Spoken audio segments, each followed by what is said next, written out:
No one noticed the moment humanity finally decided it had waited long enough. There was no grand announcement, no dramatic broadcast across the stars. The galaxy was busy, loud, arrogant. Empires argued, traders schemed, fleets moved like pieces on an ancient board. Humans were still considered background noise. That was the mistake. Because patience, when stretched too far, does not disappear. It hardens. For 3 centuries, humanity had survived by learning. When they were weak, they studied. When they were ignored, they observed. When they were insulted, they recorded everything. Every broken treaty. Every stolen colony. Every child taken for research. The galaxy believed humans endured because they had no choice. In truth, humans endured because they were preparing. The colony of Havenfall was small by galactic standards. 1 blue-green world, 2 modest orbital stations, and fewer than 50,000 people. Farmers, engineers, teachers, families. It sat near a minor trade corridor controlled by the Zyran Combine, a corporate empire that measured morality in profit margins. Havenfall existed because humans believed cooperation was still possible. That belief died in less than 8 minutes. Zyran enforcement ships arrived without warning. Their justification was simple, a contractual violation buried in thousands of pages of trade law.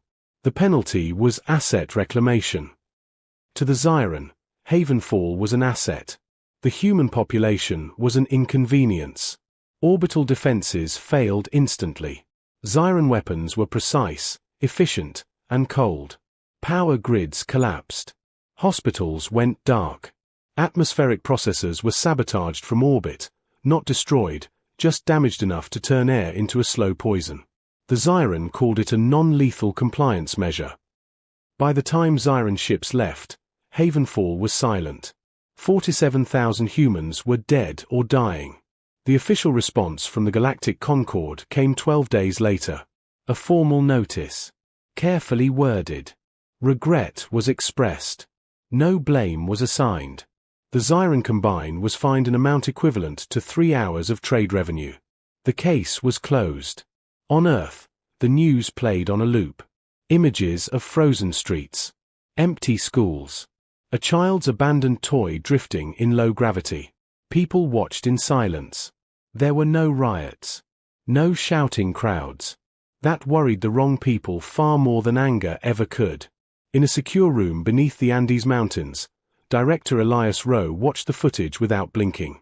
Around him sat scientists, analysts, military planners, and historians. Not politicians. This meeting was not about speeches. Confirm status, Rowe said calmly. A woman at the table replied, her voice steady. Havenfall confirmed lost. No survivors detected. Zyran fleet returned to trade routes. Concord response finalized. Rowe nodded. Public reaction. Grief. Controlled. No mass unrest. Good, Rowe said. That means they're thinking. Project Aegis Dawn had existed longer than most human governments. It was never written into law. It didn't need to be. It was built on a simple idea. If the galaxy refused to protect humanity, humanity would protect itself in ways the galaxy could not imagine. For decades, Aegis Dawn had hidden behind ordinary progress. Research stations labeled as civilian. Shipyards listed as scrap recyclers. Artificial intelligence projects presented as logistics tools. Humanity did not build one superweapon. They built a system. A way of thinking. Rowe turned to the next display. Orphean status. A young engineer swallowed before answering. Fully synchronized. Predictive models updated with Havenfall data. Alien behavioral projections recalculated. What's the probability of further Zyran aggression? 72% within 5 years, she said. 94% if no retaliation occurs. Rowe allowed himself a slow breath. And if we respond? The room was silent. Finally, Orphean spoke.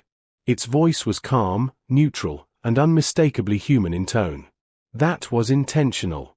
Probability of immediate galactic conflict rises to 40%, Orphean said. Probability of long-term reduction in human-targeted aggression rises to 98%. Someone whispered, "It thinks fear will work." Orphean corrected them. Fear is inefficient. Respect is sustainable. Respect is achieved through demonstrated consequence. On the far side of human space, aboard a Zyran trade citadel, Executive Overseer Calith reviewed profit charts. Havenfall's destruction had opened new resource flows. Labor shortages were irrelevant. Humans bred quickly. More would come. Any unusual activity? Calith asked an aide. None, the aide replied. Human channels remain quiet. No fleet mobilization. No trade retaliation. Calith clicked its mandibles in satisfaction. As expected. They complain. They mourn. They adapt. The Zyran had studied human history, but only on the surface. Wars. Revolutions. Empires rising and falling. They missed the pattern beneath it all. Humans did not respond immediately. Humans responded decisively. 3 months later, a Zyran data relay near the Kepler Verge went offline. No explosion. No distress signal. It simply vanished from the network. A week later, a Zyran financial hub suffered a cascading system failure. Accounts corrupted. Contracts erased. Insurance nullified. Billions in assets became meaningless strings of broken code. Zyran analysts blamed internal error. Then a patrol fleet failed to return from a routine route through empty space. No wreckage. No signals. Just absence. Concern replaced arrogance. Back on Earth, Director Rowe stood before a smaller group. This time, military uniforms were present. Phase 1 complete, he said. A general frowned. We haven't fired a shot. Rowe met his gaze. Exactly. Human retaliation was not loud. It was surgical. Humans did not attack cities. They attacked assumptions. They did not destroy fleets. They isolated them, confused them, turned their own systems against them. The galaxy was built on predictable behavior. Humans had spent centuries studying unpredictability. On a human colony world far from politics, a teacher named Lena Ortiz stood before her class. Children asked why the stars seemed quieter lately. Fewer alien ships passed overhead. Trade broadcasts had grown tense. Change takes time, Lena told them gently. Sometimes, silence means someone is listening. In the dark beyond mapped space, human vessels moved without lights. Without insignia. Not warships in the traditional sense. They were problem solvers. Each carried minds trained not just to fight, but to understand how enemies thought. The galaxy had always believed humanity's greatest trait was endurance. They were wrong. Humanity's greatest trait was memory. And Havenfall was remembered. Far above Earth, Orphean updated its projections. Lines of probability shifted. Entire civilizations adjusted unknowingly, reacting to ripples they could not see. Conclusion updated, Orphean said softly. The galaxy is beginning to learn. This was not revenge. This was the end of waiting. The first sign of real panic did not come from human space. It came from the trading floors of the galaxy. Zyran markets froze without warning. Contracts that had governed interstellar commerce for centuries began to fail simultaneously. Automated arbitrators returned contradictory rulings. Insurance systems refused payouts. Shipping schedules collapsed into chaos. For a civilization that believed control of information was control of reality, this was terror. Executive Overseer Calith stood in the Citadel's central chamber, surrounded by flickering data projections. Zyran technicians worked in frantic silence, their mandibles twitching with stress. Explain, Calith demanded. A systems analyst responded, voice tight. We are experiencing cascading logic failures across multiple independent platforms. The errors do not share a common origin point. That is impossible, Calith snapped. Our systems are isolated by design. Yes, the analyst said carefully. which suggests the interference is not external in the conventional sense. The word hung in the air. Intelligence. Not a virus. Not sabotage. Something smarter. Across the galaxy, other powers were noticing the pattern. The Karate Empire, ancient and war-hardened, detected unusual gaps in Zyran fleet movements. The Lycery Collective, masters of data analysis, found probability models producing nonsense results whenever human variables were included. The Concord called emergency sessions. Attendance was unusually high. For the first time in generations, humanity was not sitting in the cheap seats. Ambassador Rhea Malik stood at the human platform, calm and unreadable. She had replaced older diplomats quietly, without ceremony. Her eyes moved slowly across the chamber as alien representatives whispered among themselves. The Concord recognizes the human delegation, announced the speaker. Rhea inclined her head. Honored representatives. Humanity wishes to express concern regarding recent instability in galactic trade and navigation. A murmur rippled through the hall. The Zyran delegate rose sharply. Your concern is noted, it said, barely concealing its agitation.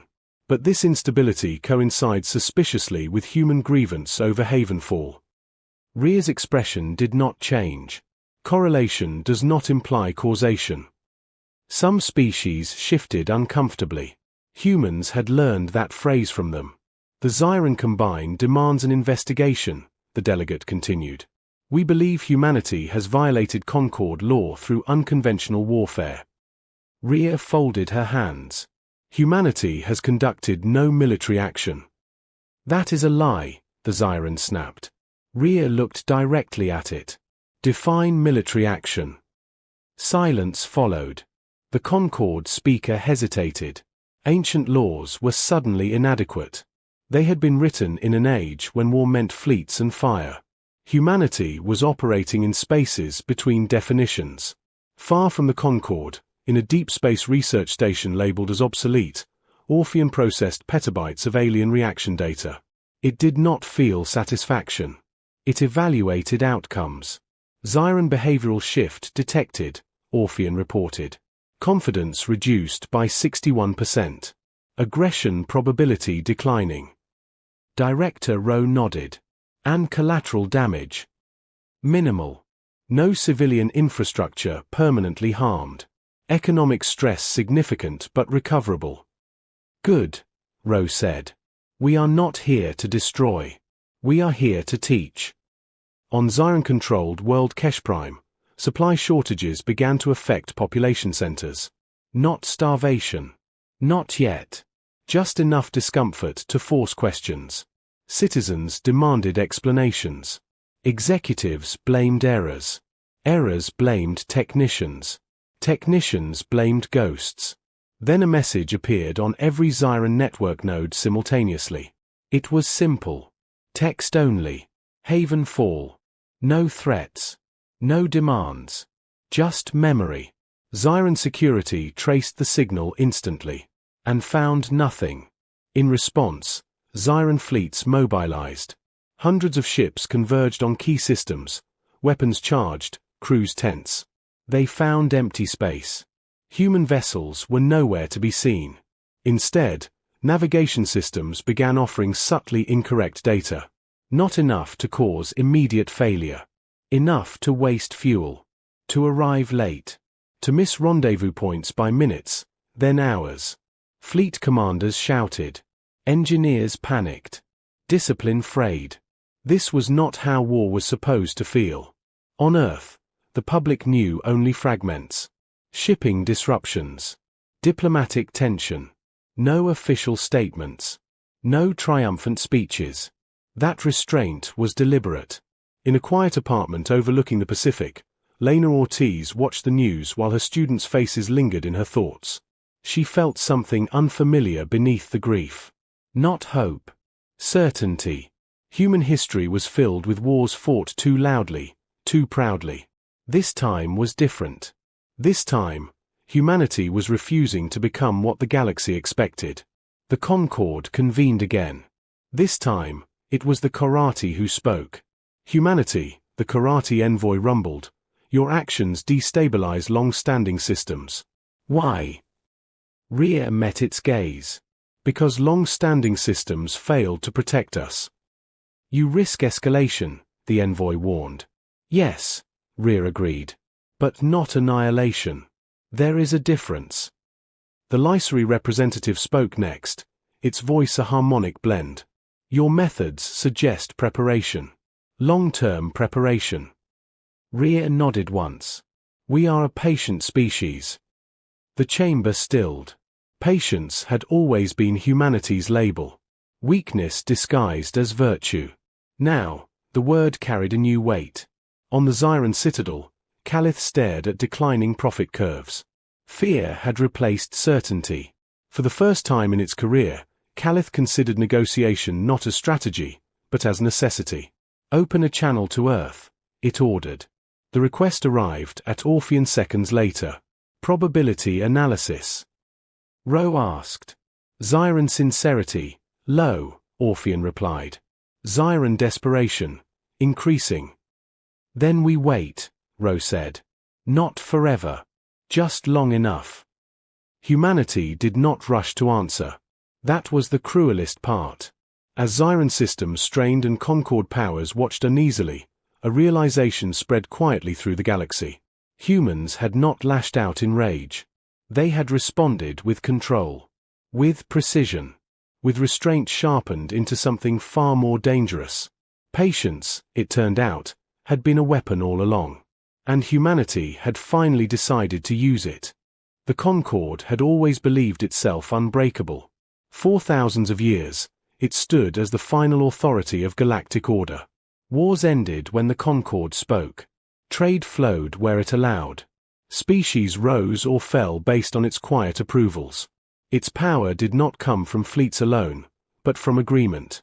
From the shared belief that no single species could stand against everyone else. Humanity had not challenged that belief directly. They had simply made it uncomfortable. Emergency sessions became routine. Delegates arrived tense, exhausted, and suspicious. Old alliances strained as data no longer aligned with expectations. Systems that had worked perfectly for centuries now required constant human oversight. Ironically, many of those humans were hired quietly as consultants. The galaxy noticed. The Lycery Collective noticed first. They were not warriors or merchants. They were analysts. Probability architects. They believed every event could be predicted if enough variables were understood. Humanity had become the variable that broke their models. High Analyst Cyrell stood before a web of collapsing projections. Human behavior does not match expected escalation patterns, Cyrell said. They apply pressure without visible force. They withdraw before advantage is maximized. A junior analyst hesitated. Perhaps, they are not trying to win. The idea felt dangerous. Then what are they doing? Cyrell asked. The answer arrived uninvited. A Lycery listening array intercepted a human transmission meant for internal distribution only. It was not encrypted. It did not need to be. We are not here to conquer, the human voice said calmly. We are here to make sure this never happens again. The message included images of Havenfall. Not graphic. Just quiet. Empty homes. Broken classrooms. Names scrolling slowly, without music. The Lycery had no word for what followed. It was not guilt. It was not fear. It was recognition. On the armored worlds of the Karate Empire, warriors trained as they always had. Strength defined them. They respected power openly displayed. Humanity confused them. Fleet Marshal Corps then watched a tactical simulation replay human actions. They strike without blood, he growled. They cripple without killing. A predator that does not feed immediately, an advisor replied, is more dangerous than one that does. Corps then grunted approval. For the first time, karate observers were dispatched to human space. Officially, to monitor stability. Unofficially, to learn. Meanwhile, the Zyran Combine was unraveling. Executive Overseer Calith no longer slept. Negotiations failed before they began. Human representatives listened politely, then asked impossible questions. Will Havenfall be acknowledged as a crime? Will Zyran leadership accept liability? Will future enforcement actions against humans cease permanently? Calith could not agree. Zyran law did not allow such weakness. Human responses grew colder. Zyran logistics failures worsened. Not catastrophic. Just persistent. Maintenance drones misinterpreted instructions. Quality checks flagged minor issues that delayed entire fleets. Insurance systems demanded documentation that no longer existed. The Zyran were bleeding credibility. In the Concord chamber, Ambassador Rhea Malik stood as the Zyran delegate finally broke protocol. "You are dismantling us," it hissed. Quietly. Deliberately. Rhea's voice was steady. "No. You dismantled yourselves when you decided human lives were expendable." The chamber erupted. Species argued openly. Some demanded humanity be sanctioned. Others asked a question no one had dared ask before. "If humans can do this," a minor delegate whispered, "what else can they do?" That question spread faster than fear. Behind the scenes, Orpheon adjusted its models. For the first time since activation, it introduced a new category. Ally. Multiple species showing cooperative inclination, Orpheon reported to Director Rowe. Probability of non-hostile coalition forming around humanity, 48% and rising. Rowe exhaled slowly. Names. The Lycery Collective. Select Korati factions. Several neutral trade enclaves. Likely more once Zyran credibility collapses further. And the Concord. Fragmenting, Orpheon said. Authority weakening as compliance becomes optional. Humanity had never sought to rule the galaxy. They were dismantling the idea that only the old powers could. On a human research vessel near the galactic rim, Captain Jonah Reeves listened as a Lycery envoy spoke carefully. "We do not ask for protection," the envoy said. "Only partnership." Reeves nodded. "That's how it starts." "What do you want in return?" the envoy asked. Reeves thought of Havenfall. Of the silence that followed. "Respect," he said. "And memory." News of human restraint spread alongside rumors of their capability. Entire systems adjusted behavior preemptively. Pirate attacks on human shipping declined sharply. Trade terms became fairer without negotiation. Fear did that. But something else followed close behind. Hope. On Earth, for the first time in years, the news carried cautious optimism. Children asked if humans were finally equal. Parents did not answer immediately. They had learned better. Director Rowe stood alone in the Aegis Dawn Control Center. "How long until open conflict becomes unavoidable?" he asked. Orpheon paused. That pause was intentional. "Conflict probability decreasing," it said. "Humanity's approach reframes power dynamics without triggering total war." Rowe allowed himself a small, tired smile. Good. But deep in Zyran space, desperation was curdling into something worse. A faction within the Combine argued for decisive action. A strike. A show of force to reassert dominance. They believed humans were bluffing. They always had. Orders were drafted. Fleets were armed. And the galaxy held its breath. Humanity had not finished teaching its lesson. It had only finished the introduction. The decision was made in secret, which was how the Zyran Combine preferred to do everything that might later require denial. It came from a closed council of executives, war planners, and legal architects who believed the problem was not humanity's strength, but Zyran hesitation.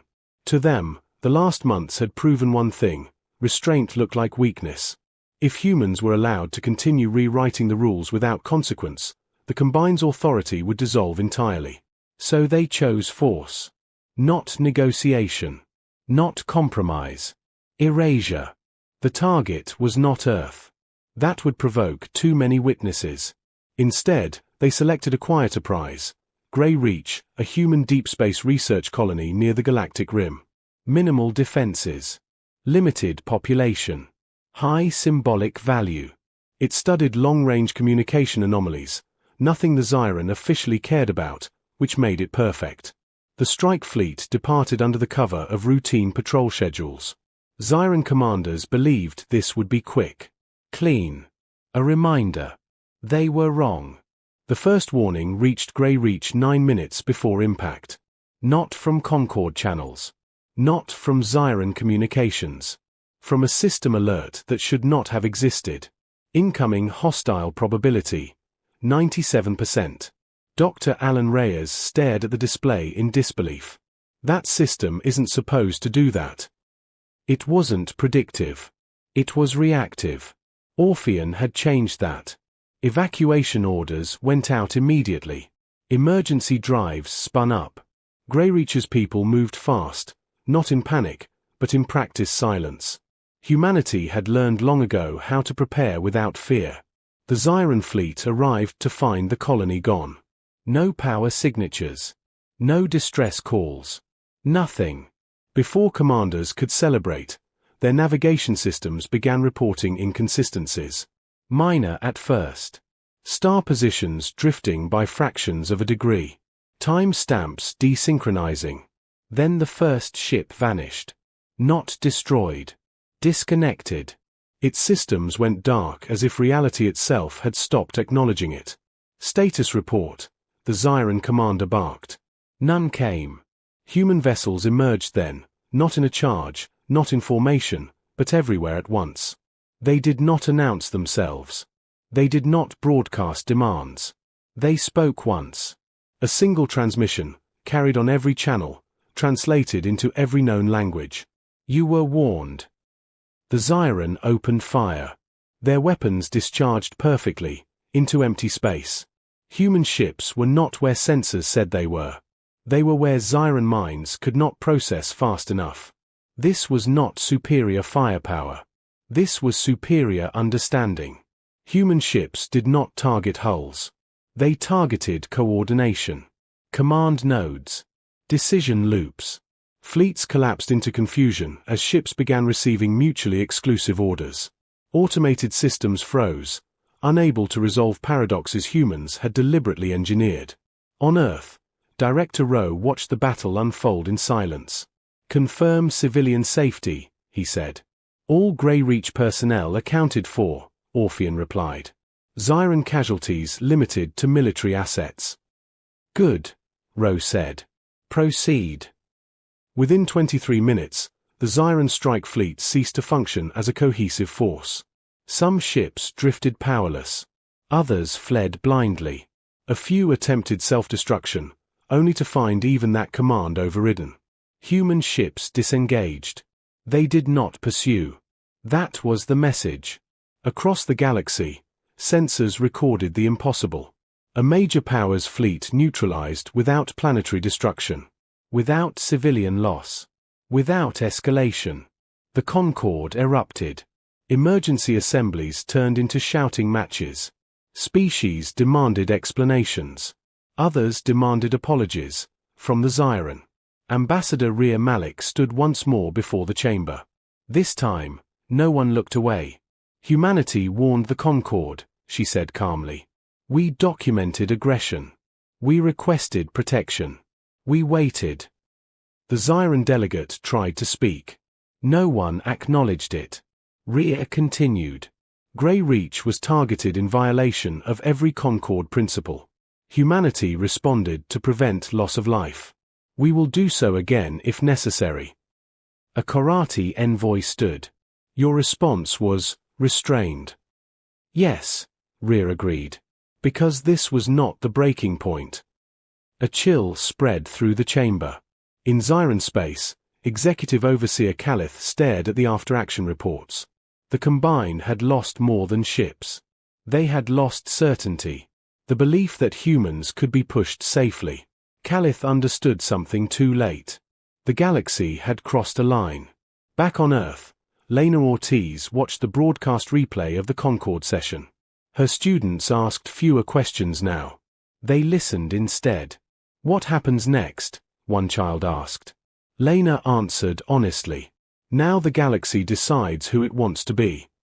In the dark beyond Neptune, Aegis Dawn fleets adjusted position. Not advancing. Not retreating. Waiting. Orpheon processed trillions of outcomes and reached a rare conclusion. The lesson has been delivered, it said. But understanding is not guaranteed.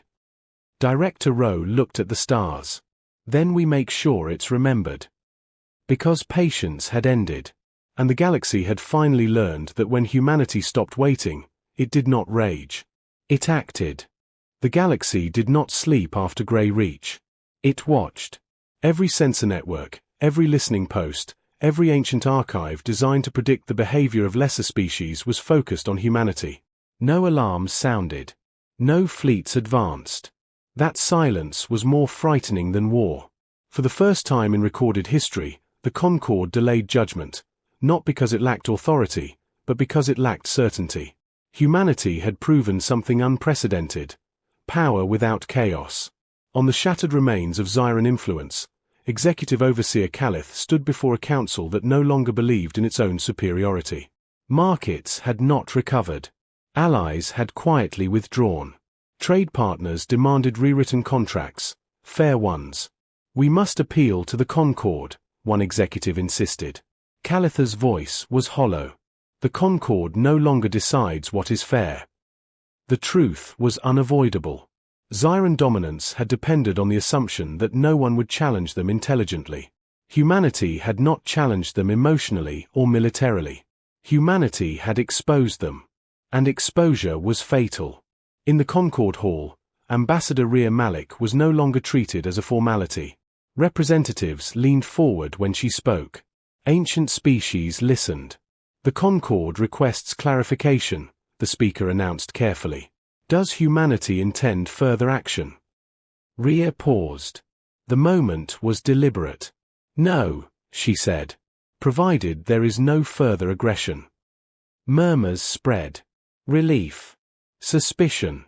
Hope. A Lycery delegate rose. What assurance can you offer that this restraint will continue?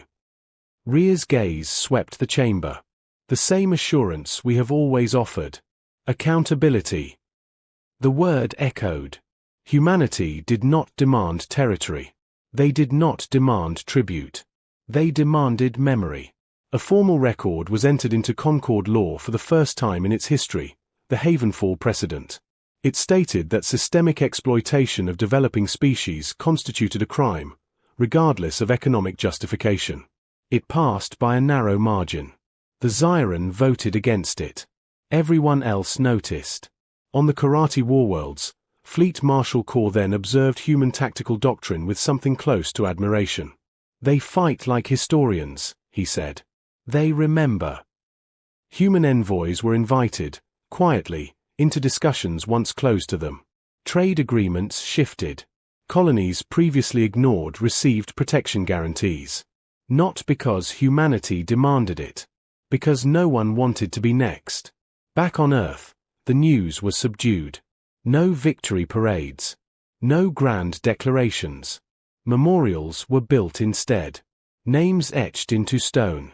Havenfall remembered not as a rallying cry, but as a warning. Director Elias Rowe stood before the Aegis Dawn Council for the final time. Stand down to observation status, he ordered. Some looked surprised. After everything, we stop. Rowe shook his head. We don't stop. We watch. There's a difference. Orpheon systems adjusted, shifting from intervention to vigilance. Conclusion finalized, the AI said. Humanity's strategic position elevated. Probability of large-scale aggression against humans reduced to near zero. Rowe allowed himself a rare smile. Good. On a quiet evening, Lena Ortiz walked with her students beneath a clear sky. Alien ships still passed overhead, but now they kept distance. Routes adjusted themselves around human worlds. Did we win? A child asked. Lena thought carefully. We learned, she said. And so did they. Far beyond mapped space, echoes of human action reshaped behavior in civilizations that had never met a human. Contracts were reconsidered. Policies softened. Cruelty became expensive. That was humanity's true legacy. They did not conquer the galaxy. They corrected it. The galaxy would forget many wars, many empires, many species lost to time. But it would never forget the day humanity ran out of patience. Because that day proved a truth older than the stars. The most dangerous species is not the strongest, or the oldest, or the loudest. It is the one that waits, learns, remembers, and finally decides that enough is enough. And somewhere, in the quiet dark between stars, the galaxy listened more carefully than it ever had before.